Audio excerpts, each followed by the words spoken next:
नमस्कार दोस्तों, ocean network में आपका स्वागत।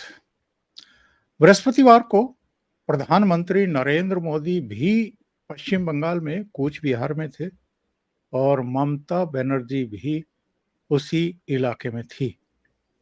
जाहिर है, एक ही क्षेत्र में अगर प्रधानमंत्री भी और ममता बनर्जी भी होंगी और लोगों को संबोधित करेंगे, तो मीडिया की सुर्खियां बननी ही हैं। लेकिन प्रधानमंत्री ने जो कुछ कहा, खास तौर से संदेश खाली को लेकर के, और जिस तरीके से बृहस्पतिवार को ही कलकत्ता हाई कोर्ट की तरफ से संदेश खाली को लेकर के ममता सरकार को, जिला प्रशासन को, टीएमसी को फटकार पड़ी है, उससे ये मसला जो है एक बार फिर सुर्खी बन गया है और चर्चा का विषय भी बन गया है।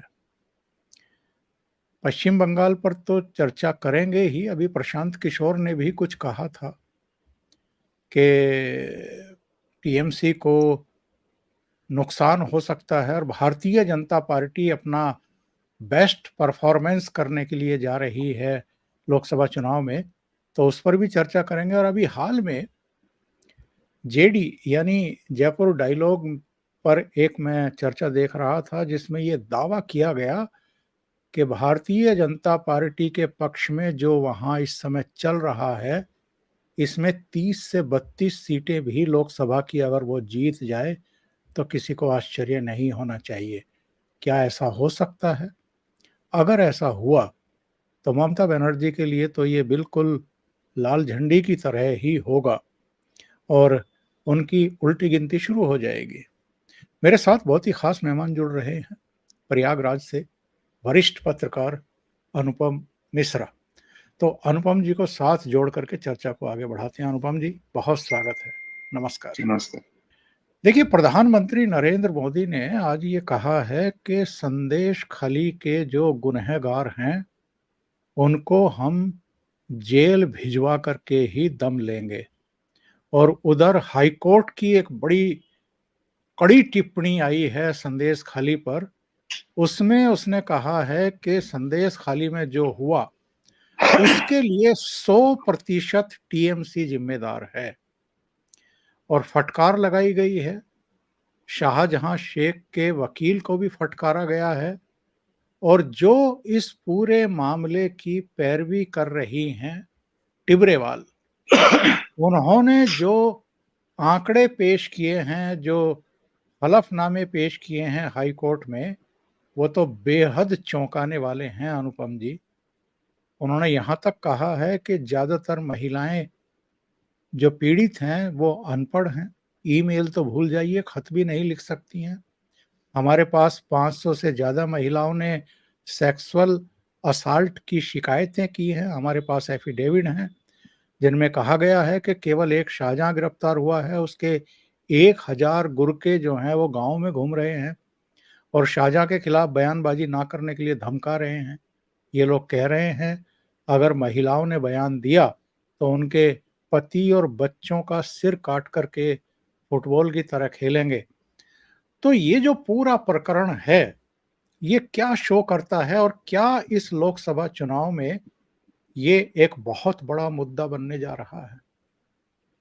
सर, पहले मैं थोड़ा सा टॉपिक से हटके बाहर की बात करता हूँ। मुझे ये बात बड़ी अजीब लगती है कि संदेश खाली में ज्यादातर महिलाएं, तकरीबन सारी महिलाएं जिनके साथ ऐसा उत्पीड़न हुआ, दलित हैं। लेकिन आप पूरे देश में किसी को दलितों की, इन महिलाओं पे मुंह खोलते नहीं देखेंगे। बल्कि अब तो ये इस तरह की बातें हो रही कि उनका रंग इतना साफ कैसे हो, दलित कैसे हो सकती है, इस तरह की, मतलब एक, मैं क्या बोलूं। अच्छा, और वो तमाम दलितों के जो चौधरी, जो कि भाजपा शासित राज्यों में दलित बच्चे को खरोच आ गई या पानी नहीं मिला या लाइन में पीछे खड़ा हो गया, इसकी बातें करते रहते हैं। इतने बड़े अत्याचार पे चुप है साहब। इसीलिए मेरा इस सामाजिक न्याय वाय के जो लोग फंडे देते हैं, इन सब में मेरा भरोसा उठ गया साहब। सब फर्जी है और ये सब एकदम सिर्फ और सिर्फ राजनीति, इसके अलावा कुछ नहीं है। पहली बात तो ये, मैं सबको लपेट रहा हूँ, किसी को एक्सेप्शन नहीं छोड़ रहा, चाहे वो कांग्रेस हो, चाहे रीजनल पार्टी हो, चाहे वहां पे खुद ममता हो, जिनको उत्तर प्रदेश में दलित बच्चों के साथ क्या हो रहा है उसकी खबर, उनकी नाक के नीचे क्या हो रहा है इनको बिल्कुल अंदाजा नहीं है। दूसरी बात आ जाते हैं हाई कोर्ट पे, पॉइंट वाइज।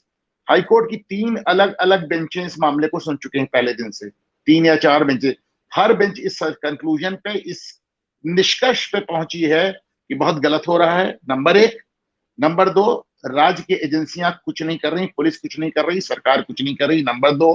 नंबर 3, तत्काल इसमें कुछ कार्रवाई की जाने की जरूरत है, वरना बहुत अन्याय होगा। है तो आप देखिए, हर बेंच ने, 3 बेंचों ने अलग अलग सुना, तीनों बेंच ने ममता सरकार को फटकार लगाई। एक आध जज इनके खिलाफ बोलता है, जैसे जज के पीछे लग जाते थे कि इसको कलकत्ता से हरा देंगे, कोलकाता से हटा देंगे, इस तरह बकवास शुरू हो जाती थी।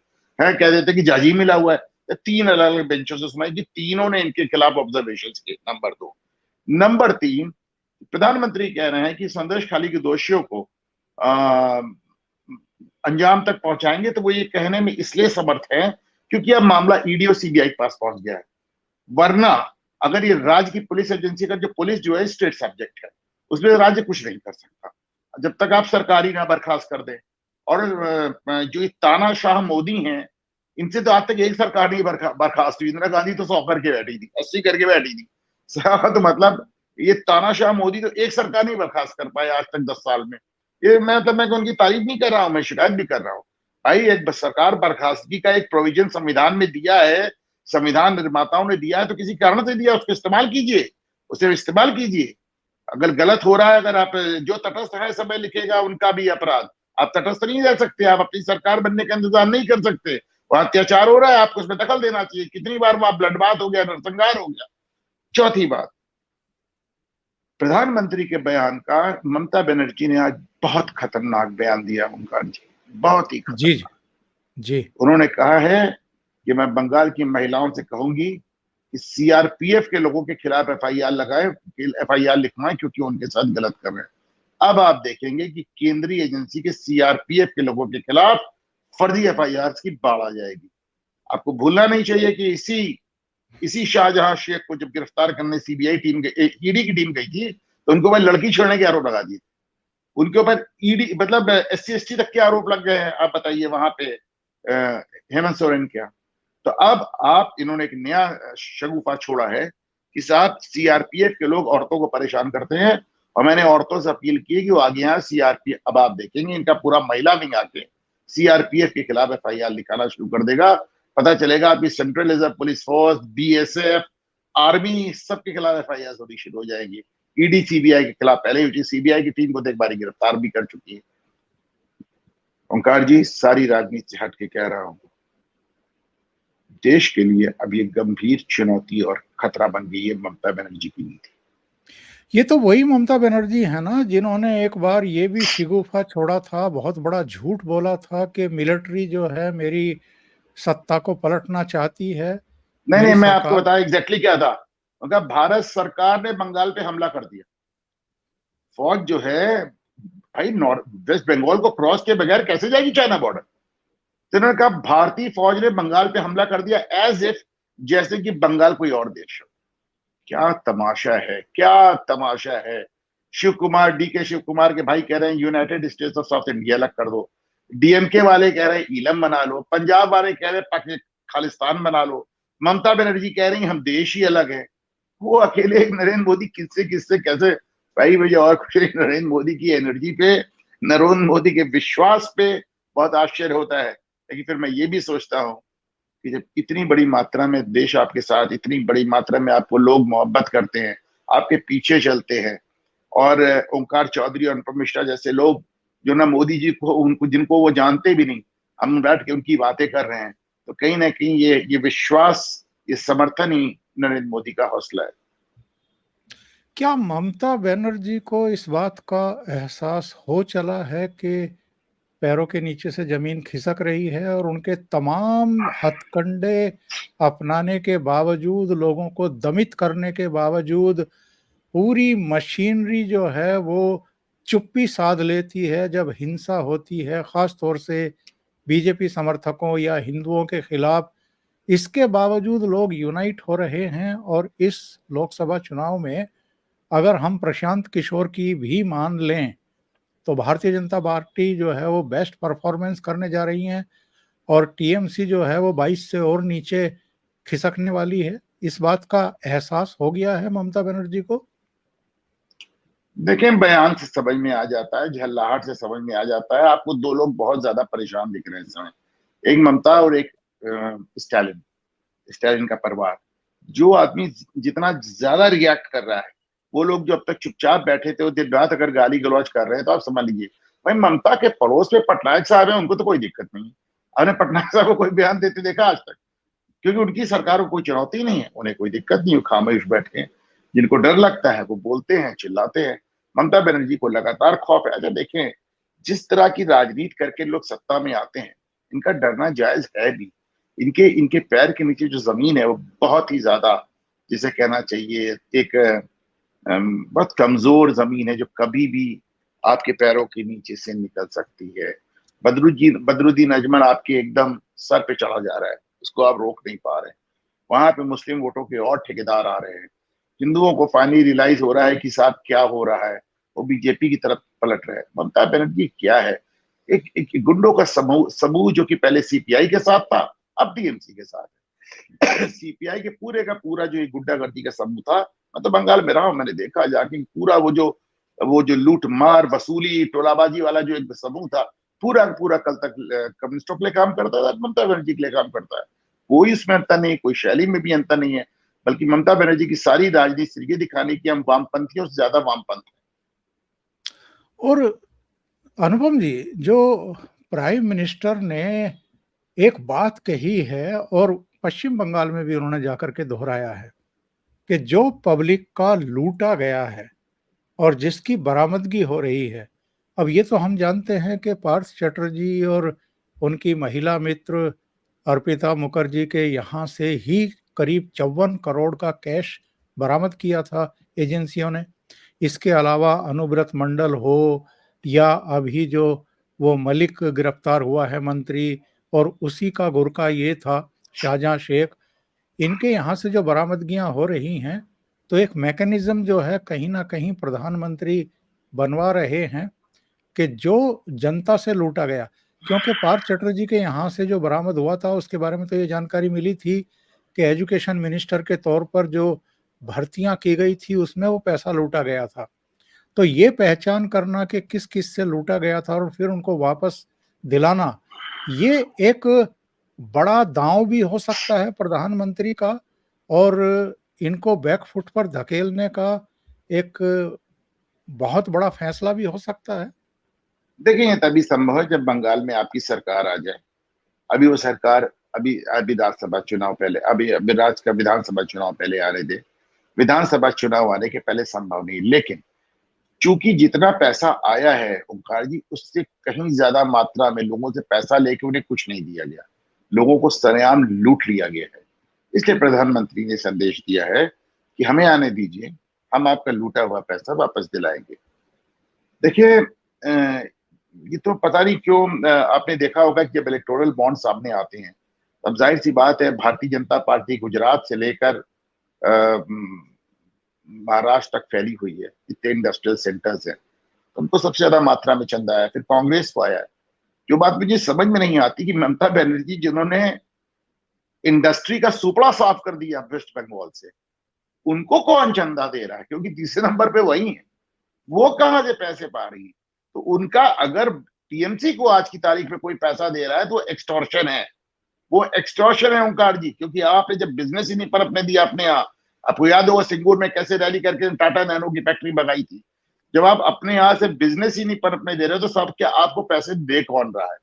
ममता बनर्जी ने बीजे एक और नया तरीका निकाला था, आपको याद होगा कि वो आड़ी तिरछी लाइनें खींच के उसको पेंटिंग के नाम पे करोड़ों में बेचने लगती थी। तो एक ये भी उनके पास तरीका था, लेकिन उनको लगा कि शायद कितनी पेंटिंग बेचूंगी। तो ये इलेक्टोरल बॉन्ड्स पे जो पैसा आ रहा है, वो भी टीएमसी को इतनी बड़ी मात्रा में जाना बहुत आश्चर्यजनक है उनका। अच्छा, ये तो चुनाव आयोग भी जानता है, तमाम अब दल जान चुके हैं कि पश्चिम बंगाल में सबसे ज्यादा राजनीतिक हिंसा होती है और खास तौर से चुनाव के समय तो ये कई गुना बढ़ जाती है। पिछली बार भी हमने देखा था, विधानसभा चुनाव के समय भी, जो लोकल बॉडीज के चुनाव थे उनमें भी हमने देखा है, बहुत सारे लोगों को मार दिया गया था। और नतीजे आने के बाद, विधानसभा चुनाव के नतीजे आने के बाद जो नंगा नाच हुआ था, वो भी हमारी सबकी स्मृतियों में है, सब इस समय रिकॉर्ड पर है और हाई कोर्ट और सुप्रीम कोर्ट तक में उसकी ऐसे ऐसे सुनवाई वीडियो चल आए थे रही है। ओंकार जी, ऐसे ऐसे वीडियो आए थे कि आज भी याद करके एकदम रूह कांप जाती है। बिल्कुल। तो मेरा प्रश्न ये है कि ये जो सेंट्रल एजेंसियां हैं, सीआरपीएफ है या दूसरी एजेंसियां हैं, ये ही वहां पर थोड़ा बहुत सुरक्षा कवच बनते हैं जो हिंसा के शिकार लोग होते हैं उनके। इनके खिलाफ अगर एफआईआर लॉन्च करवाने का एक प्लान बनाया है ममता बनर्जी ने, और वो भी छेड़छाड़ और रेप का, तो ये बेहद खतरनाक मूवमेंट है। और चुनाव आयोग को इस पर और हाई कोर्ट सुप्रीम कोर्ट को भी इस पर संज्ञान लेना चाहिए। क्या करेंगे आप ओंकार जी, क्या करेंगे आप? देखिए, चुनाव आयोग वहां सीआरपीएफ भेज भी दे तो उसका जो डिप्लॉयमेंट होता है, उसको जो लगाना होता है, तो कलेक्टर के हाथ में होता है ना, जो मुख्य चुनाव अधिकारी होता है। वो जहां अपने हिसाब से लगाता है, चुनाव आयोग का उसमें से होता है, लेकिन फाइनल डिप्लॉयमेंट तो डीएम ही करता है ना। डीएम तो उन्हीं का है। आप क्या करेंगे, कितना करेंगे?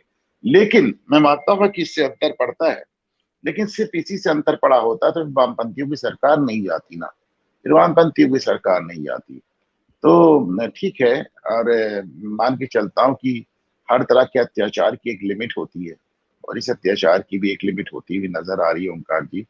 और इसका जवाब जनता देगी। जिस तरह वामपंथियों का हिसाब हुआ, वैसे ममता का भी हिसाब होगा। और लेकिन चुनाव आयोग इसमें ज्यादा से ज्यादा सेंट्रल फोर्सेस भेज सकता है, लेकिन जिलाधिकारी उसमें फिर फाइनली उसकी भूमिका बहुत महत्वपूर्ण हो जाती है। और आप जानते हैं कि जिलाधिकारी किसके कंट्रोल में और कैसे काम करते हैं। इसका एक ही इलाज हो सकता है कि बंगाल को गवर्नर रूल के अंडर विधानसभा चुनाव कम से कम कराए जाए। लोकसभा चुनाव ऐसे करा लीजिए आप, लेकिन और मुझे कोई बड़ी बात नहीं कि अगर लोकसभा चुनाव में भारतीय जनता पार्टी को अच्छा बहुमत मिले, अगर बढ़िया तरीके से बाजी पलट जाए और ममता बहुत डिफेंसिव हो जाए, तो कोई बहुत बड़ी बात नहीं है। विधानसभा चुनाव फिर गवर्नर रूल में ही कराया जाए।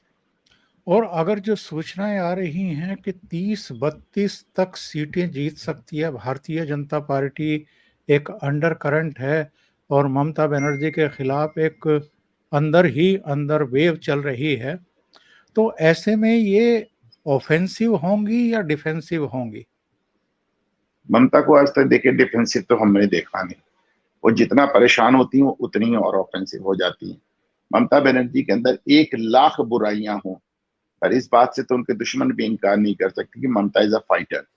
वो बहुत ही एक अग्रेसिव अंदाज में, उनको आज तक आपने दब के बात करते तो देखा नहीं। कांग्रेस का उन्होंने क्या हाल किया आप देखिए, और सबको उनको भगा दिया, बल्कि पड़ोसी राज्यों में भी जाके उनके खिलाफ ना कैंडिडेट उतार दिया। और कितनी बड़ी बात कह दी सोनिया गांधी की, चुनौती दे दी कि 40 सीट आ जाएंगी तुम्हारी, तब देखेंगे। तो वो उनका अपना एक अंदाज है पॉलिटिक्स करने का। तो वो जितना परेशान होंगी उतनी उग्र होंगी, जितनी उग्र होंगी उतनी डेंजरस होंगी। मैं मानता हूं कि इनको बहुत इस मामले को बहुत संभाल के देखने की जरूरत है उनका। अनुपम जी, बहुत बहुत धन्यवाद। पश्चिम बंगाल के घटनाक्रम पर, प्रधानमंत्री की रैली पर, और जो इस समय रवैया है ममता बनर्जी का, उस पर आपने अपने विचार रखे। Thank you so much. नमस्कार।